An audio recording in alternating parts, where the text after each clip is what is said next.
अब हम मंदिर में जाते हैं, हम मंदिर में जाकर के ध्यान नहीं रखते हैं कि किस देवता की पूजा करनी है। हम तो ये सोचते हैं कि सभी की करनी है। हाँ, कोई एक है जिसकी स्पेशल करनी है, कोई एक होता है स्पेशल भी इसका। अब देखो, अपने मंदिर में रामदेव जी भी है, साईं बाबा भी है, शंकर भगवान भी है, लेकिन फिर भी गांव वाले क्या कहते हैं, राधा कृष्ण का मंदिर विशेष में राधा कृष्ण है, उसके बाद सारे हैं।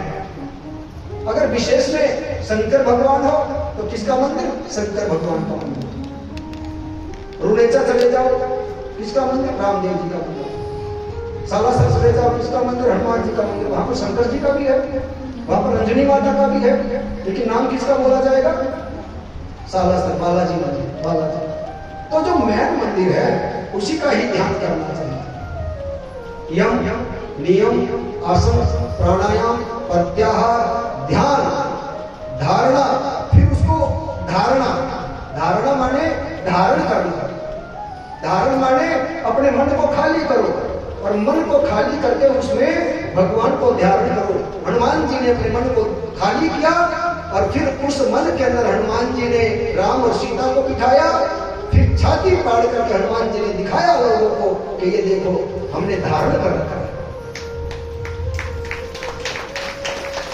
धारण कर अंदर, उसके अंदर राम जी बैठे हैं।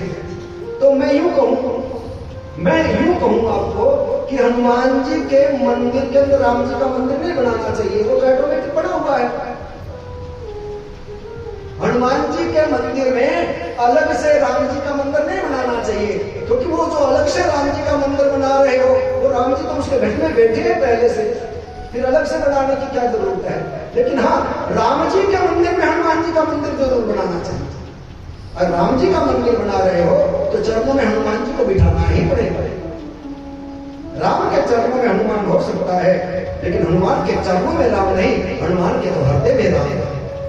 राम जी के चरणों में हनुमान है और हनुमान के हृदय में राम है।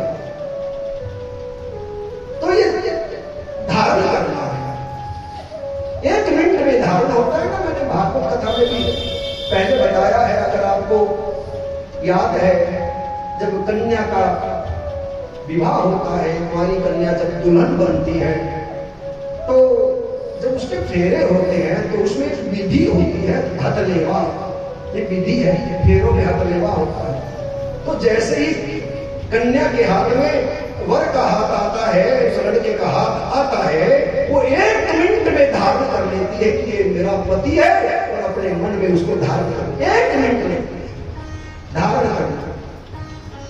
ऐसे ही 1 मिनट लगना चाहिए कि मंदिर में जाए और भगवान को अपनी मन बुद्धि में धारण करें। हमने तो संसार को धारण कर रखा है। जिस मन में भगवान रहना चाहिए, उस मन को खाली करो, संसार को उस मन में से निकालो, और जगह किसकी है, स्थान किसका है, परमात्मा का, और उसमें परमात्मा को धारण करो, धारणा करो।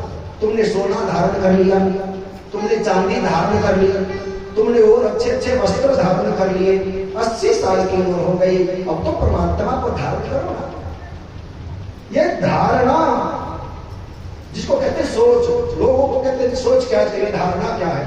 तो धारणा अच्छी है, इसलिए जो तपस्या पर बैठते हैं उसका 7वां नंबर होता है धारणा, और 8वां नंबर होती है समाधि, फिर उसकी समाधि बन जाती है।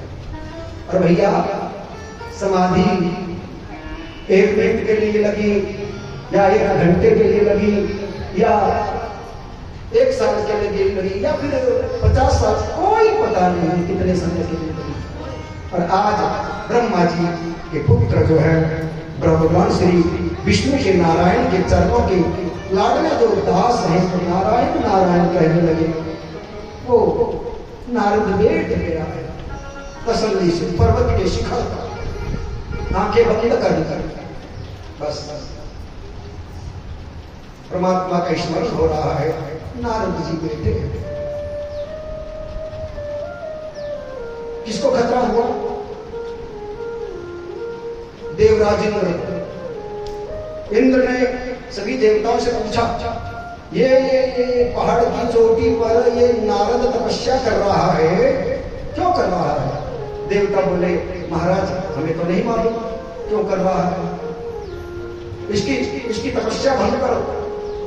अगर इसकी तपस्या सफल हो गई तो भगवान आएंगे और भगवान कहेंगे नारद तुम्हारी तपस्या सफल हो गई, मैं आ गया हूं, मांगो क्या चाहिए।